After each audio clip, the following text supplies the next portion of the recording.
So we were just talking about local elections, and I think this is a perfect segue to just give you a little bit of background and history about my podcasting partner here. And I wanted you to see this, folks. Here we go. This is Elmer Beard, my podcast partner, sitting directly next to me here. And this is a picture of him back in about 1973, we're thinking. That is correct. And this is when he was first elected to alderman here in Hot Springs, Arkansas. And Elmer has got some pretty good stories to accompany this, so keep this in mind. My story about the pictures during the early to mid-70s when I ran for re-election, and as I recall, there was a person named Garland Puckett who ran for the school board, and he won. That picture that you just saw was the way I looked back at that time. So I'm happy to have kept a photo of me from some 50 years ago, and it's part of my cleaning up and storing away and preserving some of the history for my mini museum that I'd like to have in the future.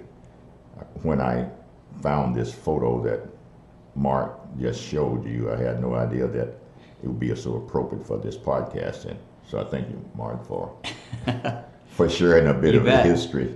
Yeah, I'm curious now, you were mentioning some people that you ran against back then. Yes, I did run for office the first time, and I think there was 7 candidates.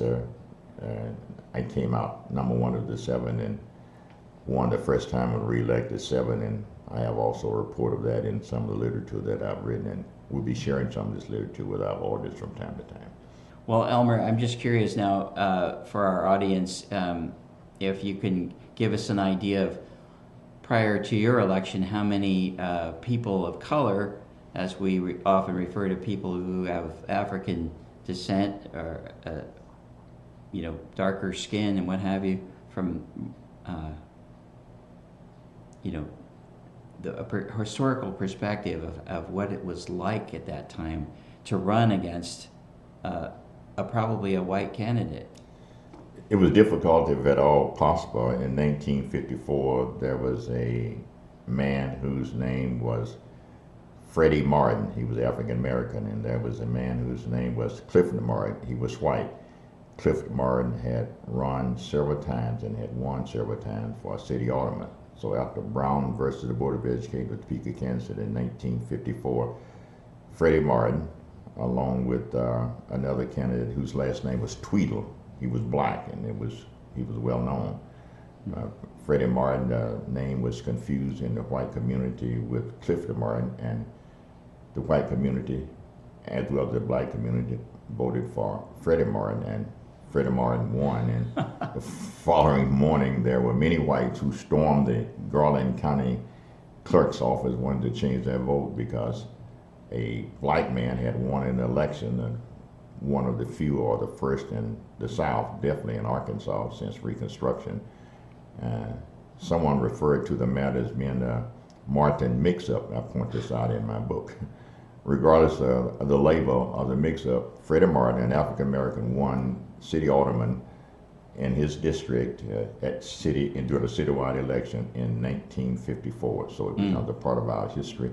Yeah. And it's unlike anything else that we had in the state up to that time. And I enjoyed the writing and the story of my book that's called The Challenges. A study of African American candidates run for public office in Hot Springs over a period of 60 years. And that book is available too as a part of my library. Oh, that's very interesting. Yeah, I'm aware that you've done some writing. I'm envious because I've always thought about doing some writing, but then I sit down to do it and it doesn't get very far. So anybody that could write a book to me is doing something that's an impressive labor and a commitment. So I'm impressed by that.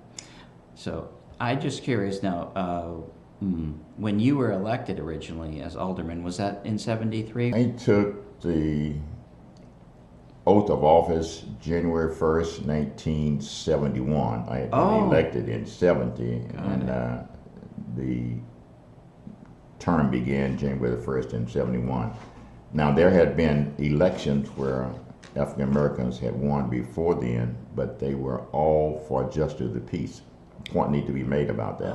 When you ran for justice of the peace, you had no opponent. That could be 30, 40, 60, 70, 80 justices of peace.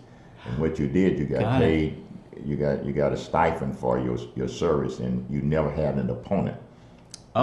With the system being set up at that time. Interesting. So there had not been an election in Arkansas or in Hot Springs where an African American had won before 1954 until Freddie Martin defeated Clifford Martin. In 1954. 1954. And that was a motivating factor for me to do the research that I did, and that history is available to us. I remember we touched on some of these ideas back in our original podcasts that we did as two Southern conservatives in conversation before this new iteration of ourselves as a conservative conversation. That's correct. New name. But I want to bring this back in because I think this is germane to the conversation right here, because most of us, including myself for sure, have no idea what an alderman is and what an alderman does.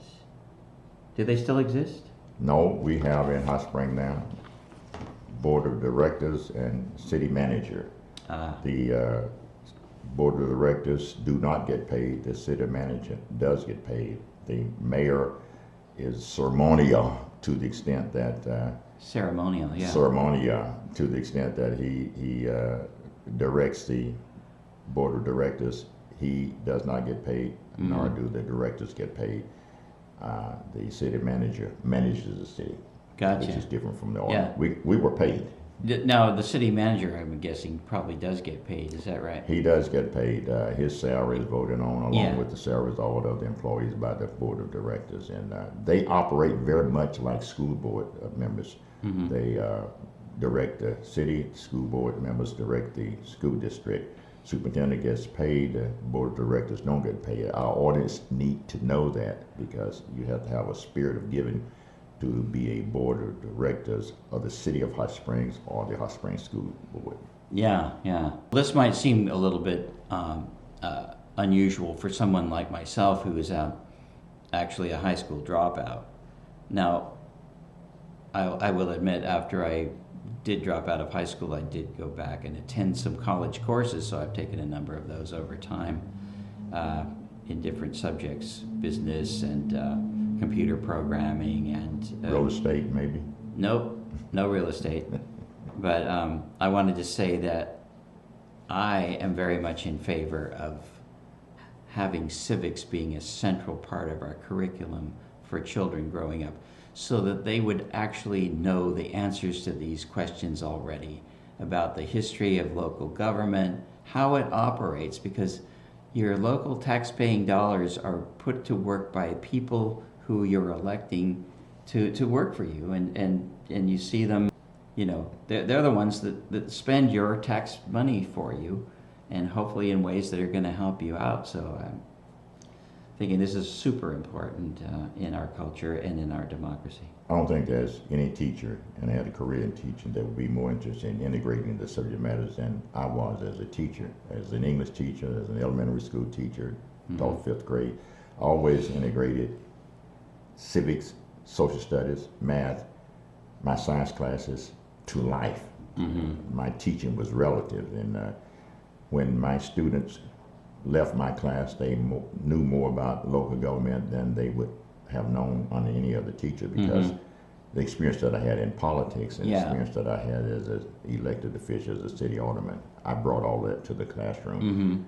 And I think that it enriches the lives of the students when you know more about life than you just learned from the college classes. Yeah.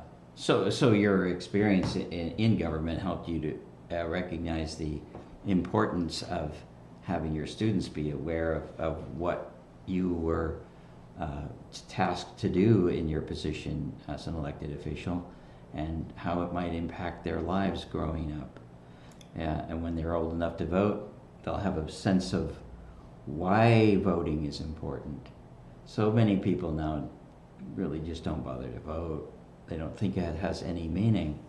And there are reasons for that. I think they've been deprived of a proper education and a connection with government. So one of the things that I'd like to point out is, going forward, as we do more podcasts, an idea for implementing direct democracy. We've had a representative democracy all these years. Over the centuries. And it made a good deal of sense, Elmer, back in 1776, when there was no other way to communicate. It was you had to have a representative because they were far away from where you lived, and you couldn't really have a direct conversation with them. But now we have technology, and we have the capacity to speak to everything that's going on in the world directly with our cell phones or our laptops or what have you. We can vote for everything all the time. That's a proposition that I'm thinking about. We need to keep that in mind because we have no excuse for being ignorant about government today with all of the conveniences that we have with elements of communication, the radio, the television, the podcast. Very alive we should be, current in whatever's happening in our government. It's available to us around the clock at all times. And our podcast brings it to us when we are visiting, traveling, in our cars, or at work, doing the laundry, washing the car, taking care of the house. We can keep up what's happening in our government through watching, listening, and being a part of our podcast business. So let's look forward to that in the future. You're going to be. I would say that. Yeah. On that note, let's just say we will endeavor to keep you abreast of anything, and please feel free to contact us through our email and let us know what topics you would like us to discuss and what you think of our podcast. And if you'd like to be a subscriber, we'd love to keep you coming back and making our podcast more and more engaging and interesting. We have a list of people that we're going to be inviting to become on our podcast in the future. So yes, stay connected.